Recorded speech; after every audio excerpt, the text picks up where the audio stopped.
Yeah. And also the government put in what, 9 billion? Yeah, but What government is 10% owner of Intel now. what what are they doing? I don't understand. I don't know if I've ever seen a giant public company like this take big. Partnerships with their competitors. Well, I mean, yeah, but also like they're using their cash to go buy other public companies. Then it, hits the news like Nvidia owns this, put money in this company. And of course, then it goes up, becomes a meme stock or whatever. But like, what are they doing? I think there's conflicts abound here. One, Intel 10% owned by the government. Two, Nvidia needs access to foreign markets that the government is saying, well, you pay us 15% of everything you sell overseas, and we're going to let you sell China, sell wherever. But That's interesting. this comes back to Intel, which is, partly government owned now. Yeah. Well, if we give you this, you got to give us this. It just screams quid pro quo. I don't know if I said that right, but are we recording? I think we're recording it. Yeah. So it screams that, hey, Nvidia is looking to curry favor with the U.S. government to allow them more free reign into other markets that the government has essentially clamped down with tariffs, with these trade deals, with these restrictions, especially for chips, right? Because the biggest thing was Nvidia was selling chips to China and was told you can't sell to China anymore because we're in an AI race, right?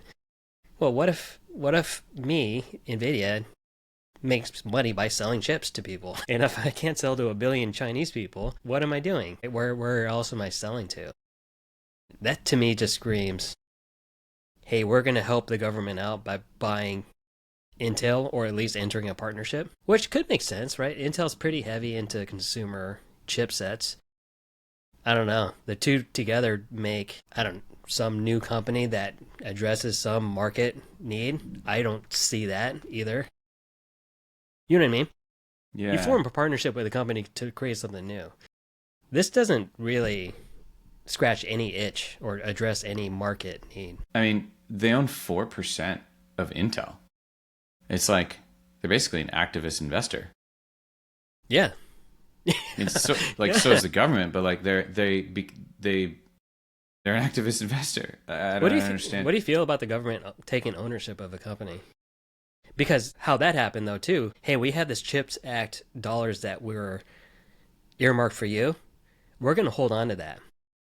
And for us to release that, you got to give us 10% of your company. Then we'll release that stimulus money. The last time that this happened in a big way was the financial crisis, when the government went and bought shares of the big banks, right? The auto companies too. The auto companies, basically as a stand to say, like, we believe in these companies. The public equity of these companies is safe. We're going to put government money in it to support it and create a buy. And to my knowledge, that actually worked out pretty well for taxpayers because ultimately they sold. But you also remember people were screaming, "This is not free market intervention, right? This is government overreach." Where are these people now? Do they forget? The question, I guess, is when should, but also when should the government step in and buy a company like this? Yeah, I know there's some hardliners that say never, right? Let GM fail. Let Detroit rot, right?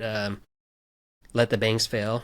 Let the economy go even further into depression. I don't know. It's a hard line, right? I can't say when Bear Stearns dropped or when Lehman Brothers failed, is that the point we step in to prevent even bigger catastrophe?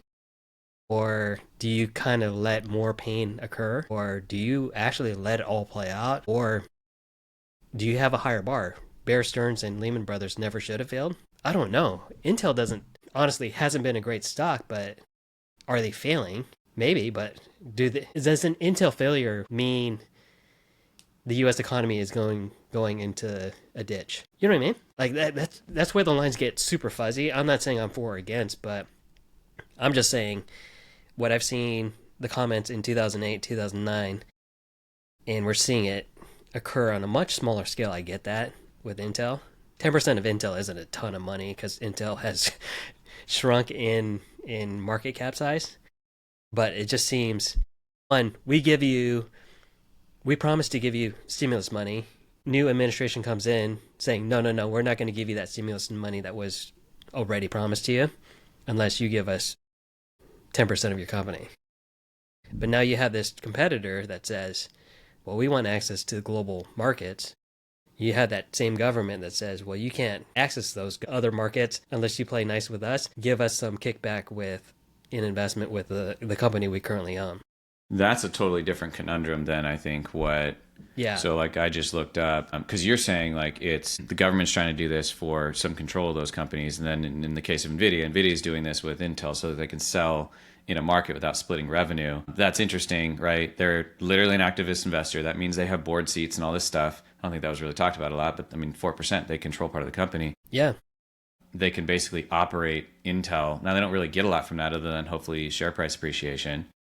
Right. But like, otherwise, why are they parking their billions there? It's kind of one of these, like when a company starts issuing a dividend, it's because they don't have a better place to put the money. They believe the highest return is not more R&D. It's just send it back to shareholders. Or take Apple, for example, that's bought, I think, almost $1 trillion of their own stock.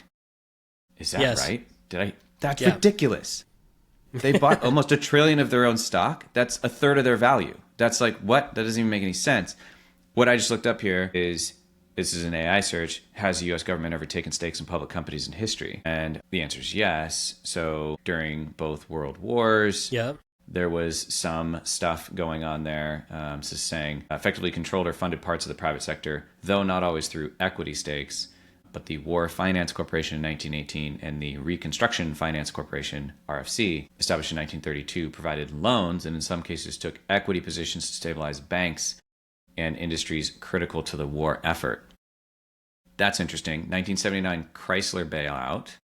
The government did not directly buy Chrysler shares, but provided loan guarantees. Okay, fine. However, it did receive warrants, which are options to buy stock at a later date, which it later exercised for a profit when Chrysler recovered. That's interesting. Savings and loan crisis. There was some stuff there. And then what everybody knows is 2008, where the government took big stakes in banks, GM, AIG, equity stakes, and then also obviously injected a lot of loan capital with the TARP program. Yeah, those loans were repaid with interest. So the government actually profited from those bailouts. So, but I feel like this is all just about this kind of like, God forbid the S&P goes down for more than 6 months. Like that's where we are. Like we haven't, I mean, don't speak too soon, right? But we have not had, since the financial crisis, we have not had a prolonged down market. And that was a long time ago. And, you know, why might that be? Well, the government jumps in and throws billions of dollars into the market to support asset prices, confidence, make sure that loans work. And it ultimately makes the market go back up, right? Yeah. So like, I don't know if that interjection is in response to market drawdowns, but in those times of stress, right? Other real world economic issues that they're saving, right? All those jobs that those car manufacturers, right? All the banking stuff, right? If you had a JP Morgan Chase fail, which they were one of the healthier banks, that's a lot of deposits that they can't pay. For sure. But how does buying the public equity of that company save jobs? It doesn't do anything. It just creates confidence in the stock price. Providing an equity, or a loan, cash to the company does, right? Make payroll. Or absorbing the balance sheet. I mean, that was the whole thing with First Republic Bank getting absorbed by Chase. It's like First Republic Bank couldn't manage their runoff of their investments from their deposits. And JP Morgan in 5 seconds said, yeah, we can blend that away. I mean, the law of size, right? So, I mean... So what are you saying? The ownership, 10% ownership in Intel is appropriate or not? I think my question is, what's the plan to sell it? Because this is taxpayer money. So, you know, if we're thinking along the lines of 2000, the government would have had to assume that Intel is mission critical American business, and therefore it needs to be saved.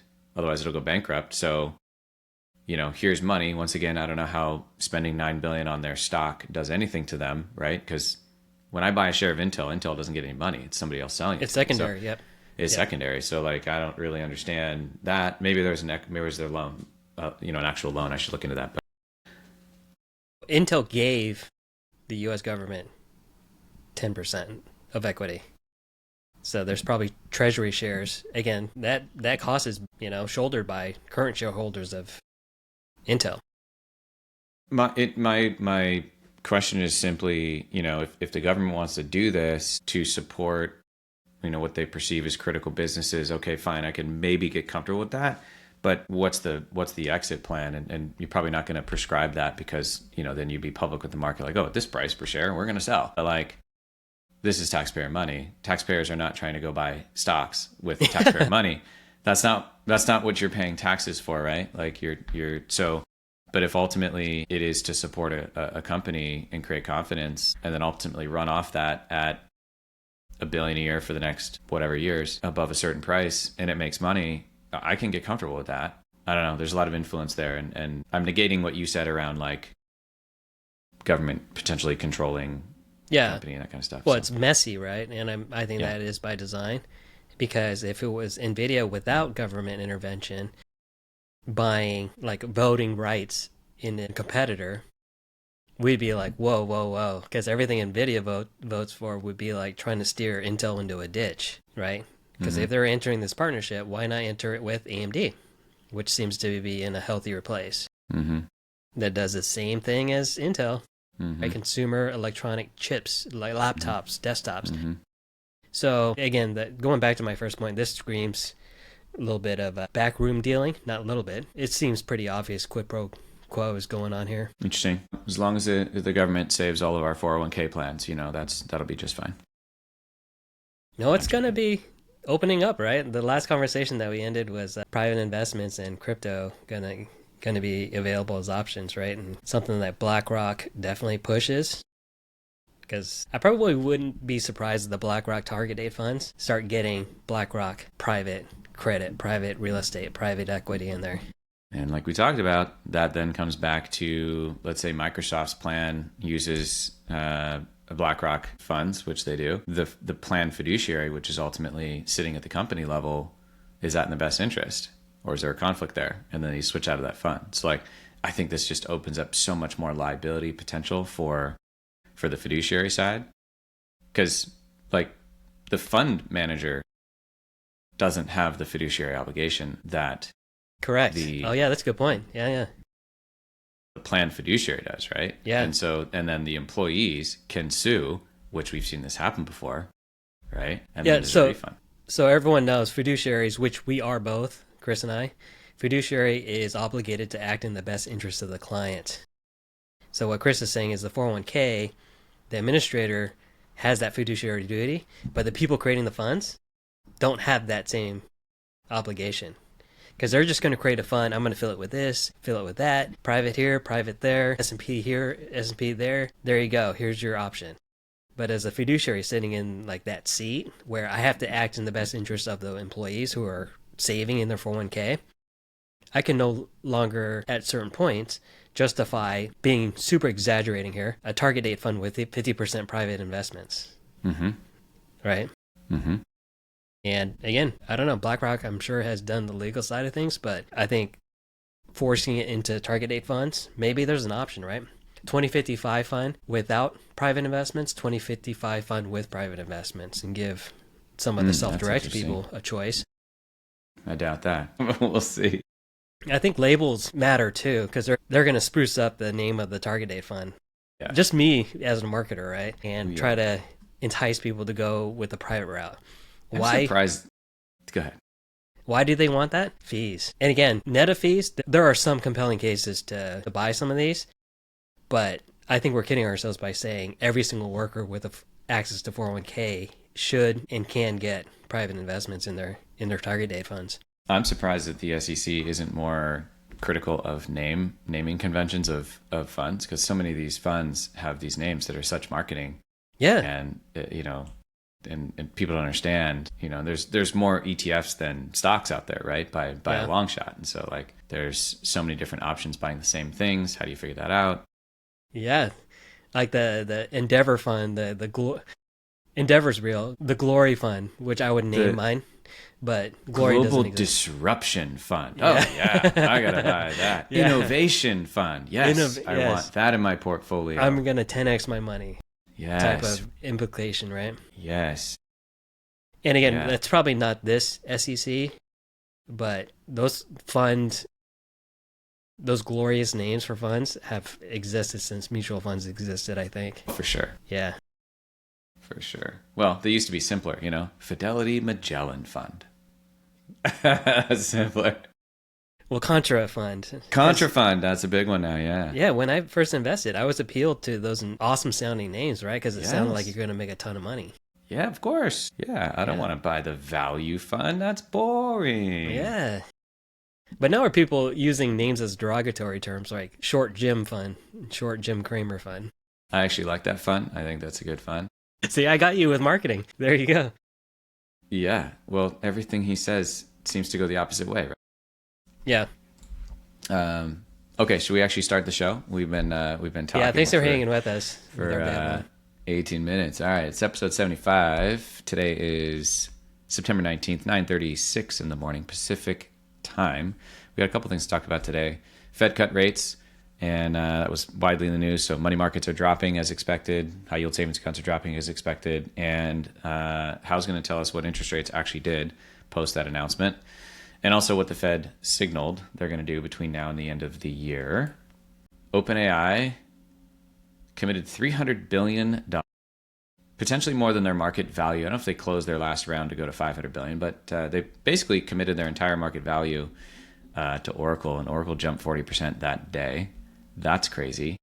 And then TikTok buyers, which also looks to be Oracle. So let's just talk about Oracle today. We're going to change it from top of mind to Oracle.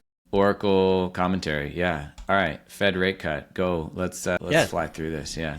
Wednesday, September 17th, the Fed announced a quarter-point rate cut, which we call one cut. Half-point rate cut is 0.5%, 2 rate cuts.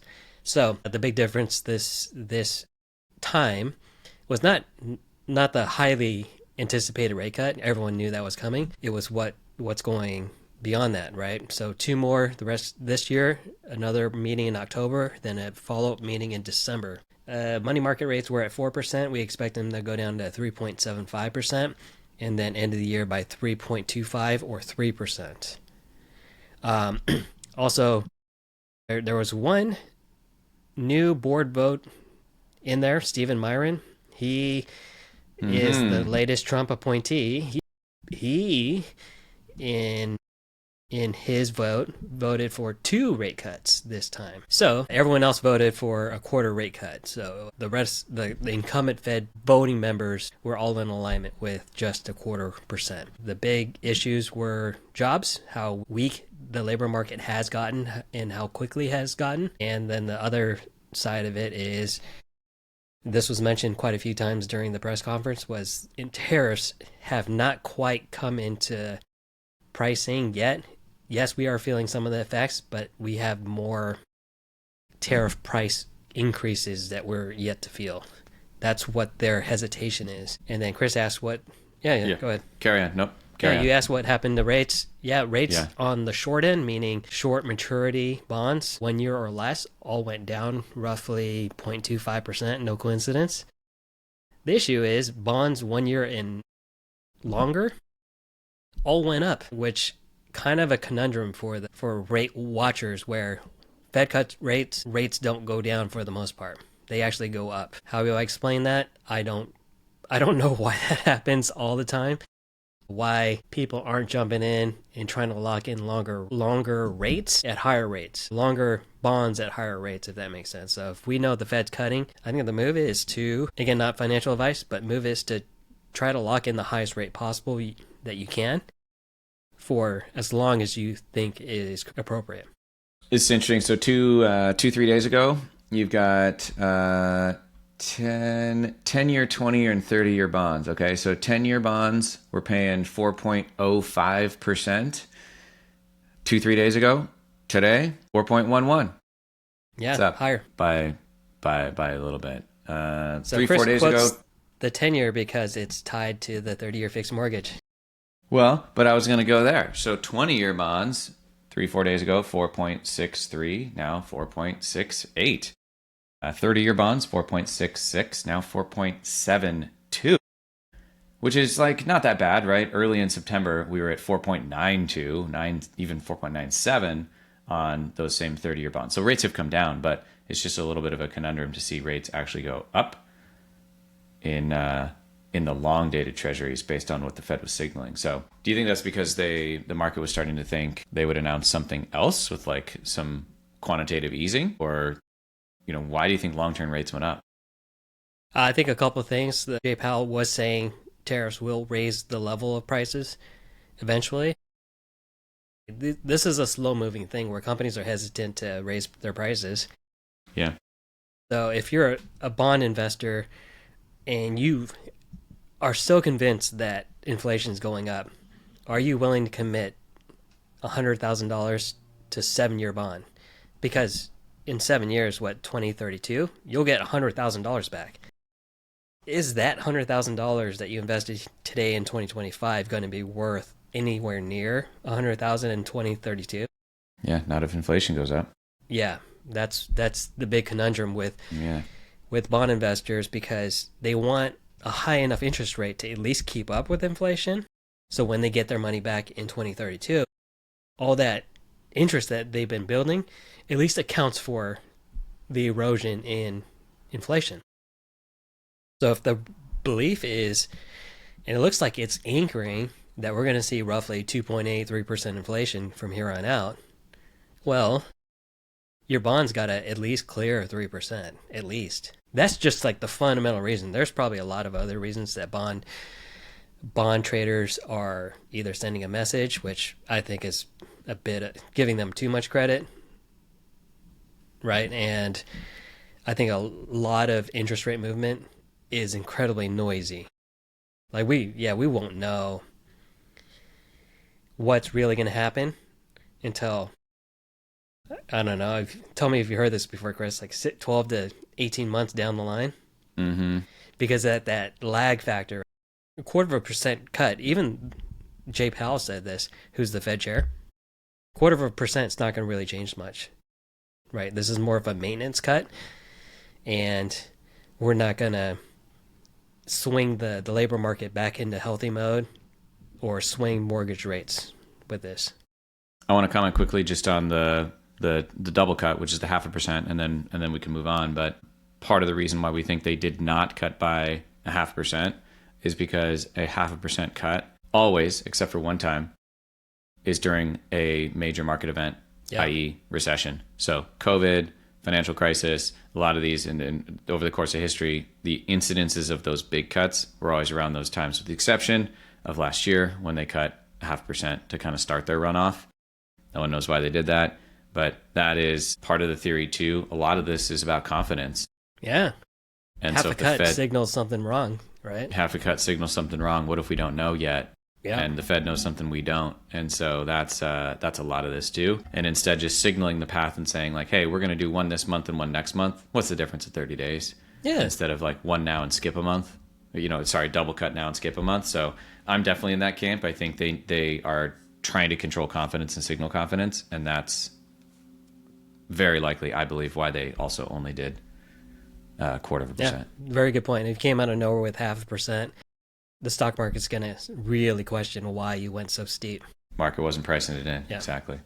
All right, let's move on. OpenAI commits $300 billion to Oracle in, I believe it was an exclusive cloud contract. This is pretty wild. Yeah, historic, right? Yeah.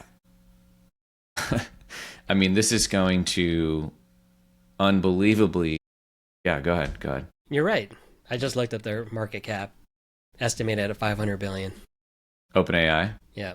They must have closed their funding round. I didn't see that, because I know that they were trying to get a funding round at $500 billion because they were at $300 billion. Yeah. But so $300 billion only represents 60% of the company, not 100%. There we go. But that's the thing. I mean, it's here. Hold on. It's OpenAI's revenue is nowhere near this $300 billion. I mean, of course, they're projecting like huge growth, right? I mean, it's just ridiculous. Oracle jumps 40% on the news. Oracle can't even deliver this. Like, they don't even have the capacity for it. Correct. Okay. OpenAI has an annualized run rate of 10 billion. However, they were at 5.5 billion as of December of 2024. Okay, that's cool. So, maybe they're at 12 billion. Also, fun fact, 70% of OpenAI's revenue is you and I paying $20 a month for it. Isn't that crazy? Yeah. 70% of their revenue is just people with their little $20 versus, the business. So, maybe there's an addressable market there that is huge that they could get. And I know that they're projecting that the revenue is going to go crazy, but I mean, that's a little rosy projection, right? Because that's assuming me and you are continuing our subscription, not going to a competitor, right? That's assuming Gemini doesn't exist or Claude or whatever out there doesn't exist, and I'm willing to pay for all these? No, there's no way. And the $60 billion commitment each year for the next 5 years to get you $300 billion, you're taking $10 billion in revenue. You're going to somehow grow it beyond $60 billion by 2027. That's incredibly aggressive. And I think when you get to the bigger numbers, it's hard to double from that higher point, right? So what you're getting is probably a plateau, and you're probably getting a commitment that you can't meet. OpenAI plans to fund $300 billion. It's $300 billion AI infrastructure investment primarily through a combination of large-scale capital raises, because they're going to need a boatload of cash to do this, partnership equity, so they're going to sell some equity, strategic debt financing, hello, private credit, and substantial backing from key partners, keyword substantial, backing from key partners such as SoftBank, who wants a bit of everything, Oracle, who we know, that's favorite company of the day right now, and of course Microsoft, which has a huge investment. So Oracle's going to pay its own contract? Like, hey, we're going to help you fund this $300 billion that we're quoting to the market that we're getting in new revenue? I mean, look at this. I just said, what is OpenAI's projected revenue growth? By 2029, they think their revenue is going to be 125 billion. Okay, but the 5-year commitment starting in 2027 is 300 billion. So you're talking about 60. Yeah. So you're saying in 2029, I don't know what they are in 2027. Doesn't matter. In 2029, you're going to have 125 billion in revenue, and you're going to spend 50% of that on your cloud contract. Yeah. So okay. What do you think your experience with OpenAI is going to make better? I don't understand your question. So what would make OpenAI significantly better from your point of view as a paying user? As we're both paying users. Accuracy. Yeah, and for me, it's just access to better data, which is all behind paywalls. So for them... Well, but we do pay for it. So we have the best. Correct. No, but access to like Morningstar data. So everyone in our world, we get trade data and we get all the inflows and outflows. But to get all that, you got to pay a pretty steep monthly subscription. Like in a lot of cases, thousands of dollars a month, which ChatGPT doesn't have access to. So from my point of view, as someone who does relatively deep research, ChatGPT would have to cost at least that amount to cover that subscription cost, unless you get a steep wholesale deal, making $20 a month. One, they expand their user base, but there's only so many people in the world. It's so interesting because it's like the consumer wins, but everybody else loses. It's like, okay, would you pay $1,000 a month for ChatGPT if it aggregated the top 5 subscription tools, of which, let's say that, a business would spend $100,000 a year on those. Think Bloomberg, Morningstar, Preqin, all these things, right? You spend easy $100,000 on those. So would you pay $1,000 a month to OpenAI if they had an enterprise subscription? And now you're looking like an Apple Google model, where Google pays Apple $20 billion a year to be the default search engine. Yeah, but and then every app on the App Store pays. You know what I mean? But the services we're talking about are specific to finance people. There's going to be that for healthcare, for other industries that have specialized databases that cost thousands of dollars a month. There's no way ChatGPT can tap those very vital information pieces to make the product better, because it is trolling the internet, right? And that's publicly available information. I can tell you it's a notch to 2 notches lower quality than what you could get from the Morningstars or these direct databases like FactSet. I know we're throwing out names, but I'm just saying these subscriptions are not New York Times, right? Where it's $10 a month or whatever. This is thousands of dollars a month that ChatGPT doesn't have access to. Right. I know it's the good stuff. Yeah, I know you can manually feed it in, But what if these companies develop their own in-house, like Morningstar does an in-house ChatGPT Lite that can tap Morningstar's database? That's already, in my mind, better than what you get from the public ChatGPT $20 a month subscription, because access to the data is the most important piece to this, right? So you see what I'm saying? I do see what you're saying, and I think that that's a huge conundrum. Like, you've seen the New York Times sue for, taking things out of context and copying, pasting articles, right? So like there's this copyright type stuff, right? So there's a whole nother issue there. That's an easy subscription to pay, though. That's what, $10 a month. Sure, yeah. Or whatever New York Times costs. You see what I mean? It's not specialized. I think we'll come back to the root here. Either way, this is a massive win for Oracle. Correct, yeah, because they got a contract, right? It's money even in the if bag. They don't, even if Oracle can't deliver on 100% of it, because like build out is expensive, Oracle's going to need a boatload of cash to be able to do this. Like OpenAI's going to need a boatload of cash to be able to pay for it. Like, it's a massive win for Oracle. And Oracle, and when you think about it, they are the number 3, right? Like because they are the only cloud company that's not a competitor of mine. Yes. Yeah. And that's the win, right? Like OpenAI obviously is tied up with Microsoft. But if I'm trying to run a LLM and build an AI company, do I want to give all my data to AWS or Azure or Google or Cloud? Oracle, who's not in that business? And so I think Oracle stands to benefit a ton from this. Because of their neutral third party, so to speak, right? Exactly, right? Like it was like AT&T and Verizon, the big guys, and then you had T-Mobile and Sprint, like back in the day, right? Like you had the big companies and small companies. And that's kind of how the cloud business works. It's AWS and Azure, and then it's Google Cloud, and it's Oracle, and that's kind of it. I think this is a massive win for Oracle, and it starts to get these big guys, competition's good. Look at what T-Mobile's done. To like give another example, like T-Mobile has made, the big companies like shaking their boots, right? Like with the un-carrier approach.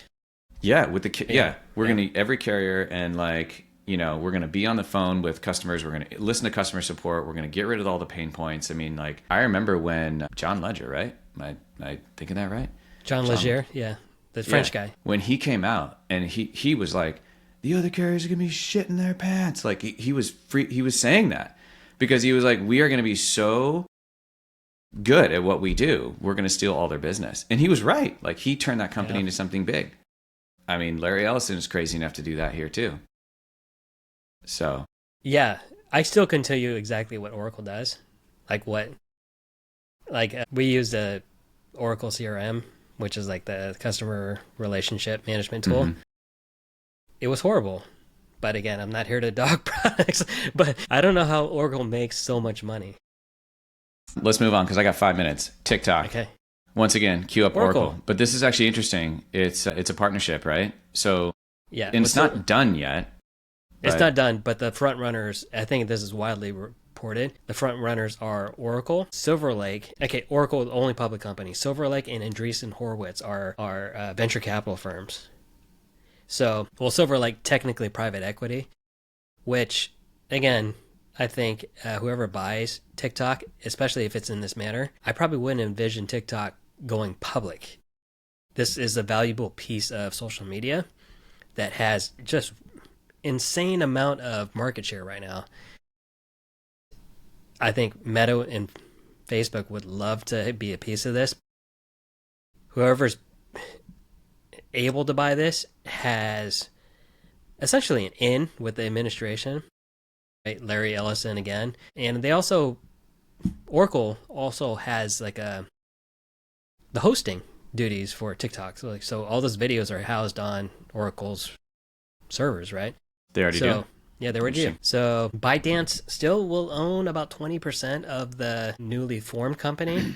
Mm-hmm. So I don't know who has like the most voting power, but it does look like it's going to be in the hands of private equity and venture capital for the foreseeable future. We'll see. I mean, it seems like as this hits the news, like it's probably going to get announced like that. But then I also saw, it seems like the day later there was a pause on negotiations until like December or something like that. So who knows if there's maybe more Yeah.